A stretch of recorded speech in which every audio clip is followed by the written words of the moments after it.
आदि में परमेश्वर ने आकाश और पृथ्वी की रचना की। पृथ्वी निर्जन और सुनसान थी। गहरा अंधकार समुद्र की गहराइयों पर था और परमेश्वर का आत्मा जल के ऊपर मंडरा रहा था। तब परमेश्वर ने कहा, उजियाला हो, और उजियाला हो गया। परमेश्वर ने देखा कि उजियाला अच्छा है, और परमेश्वर ने उजियाले को अंधकार से अलग किया।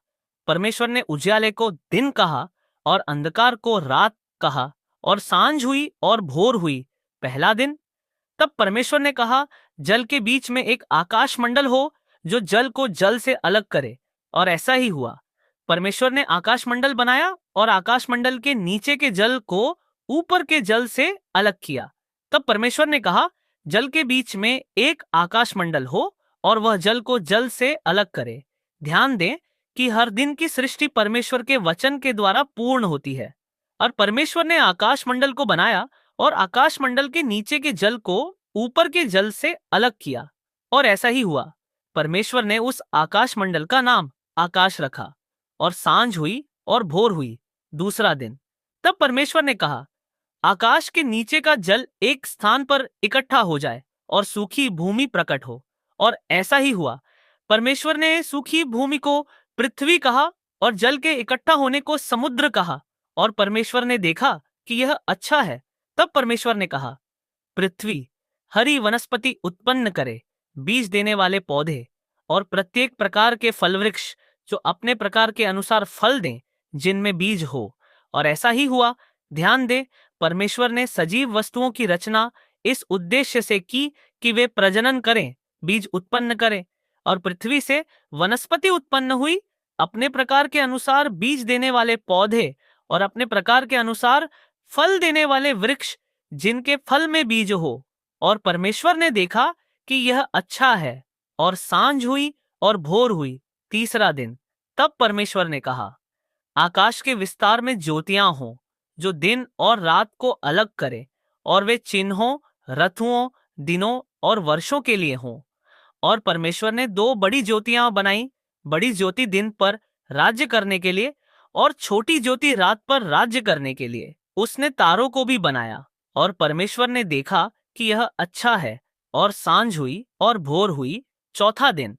तब परमेश्वर ने कहा, पानी सजीव प्राणियों की भीड़ से भर जाए और आकाश के विस्तार में पृथ्वी के ऊपर पक्षी उड़े।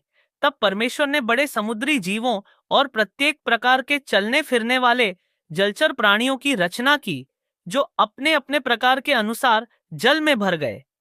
और प्रत्येक प्रकार के पंख वाले पक्षी की भी परमेश्वर ने रचना की।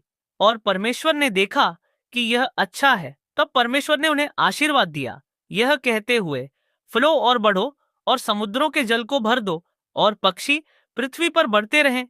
और सांझ हुई और भोर हुई पांचवां दिन।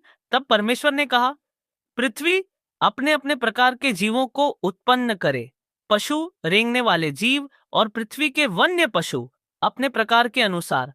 और ऐसा ही हुआ। तब परमेश्वर ने पृथ्वी के वन्य पशुओं की और पृथ्वी पर रेंगने वाले प्रत्येक जीव की अपने अपने प्रकार के अनुसार रचना की। और परमेश्वर ने देखा कि यह अच्छा है। तब परमेश्वर ने कहा, आओ हम मनुष्य को अपने स्वरूप में, अपनी समानता के अनुसार बनाएं, और वे समुद्र की मछलियों पर, आकाश के पक्षियों पर, पशुओं पर, समस्त पृथ्वी पर और पृथ्वी पर रेंगने वाले प्रत्येक जीव पर प्रभुता करें। परमेश्वर ने मनुष्य को अपने स्वरूप में उत्पन्न किया। परमेश्वर के स्वरूप में ही उसने उसे उत्पन्न किया, पुरुष और स्त्री के रूप में उसने उन्हें उत्पन्न किया। और परमेश्वर ने उन्हें आशीर्वाद दिया और उनसे कहा, फलो और बढ़ो, पृथ्वी को भर दो और उस पर अधिकार रखो, समुद्र की मछलियों, आकाश के पक्षियों और पृथ्वी पर चलने वाले प्रत्येक जीव पर प्रभुता करो।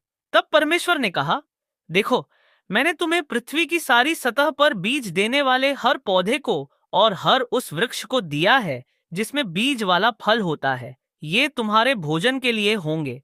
और पृथ्वी के सभी पशुओं, आकाश के सभी पक्षियों और पृथ्वी पर रेंगने वाले प्रत्येक प्राणी जिसे जीवन मिला है, उन सभी को मैंने हर हरी वनस्पति भोजन के लिए दी है। और ऐसा ही हुआ। और परमेश्वर ने जो कुछ बनाया था उसे देखा, देखो, वह बहुत अच्छा था। और सांझ हुई और भोर हुई छठा दिन, सातवें दिन तक परमेश्वर ने अपनी सारी सृष्टि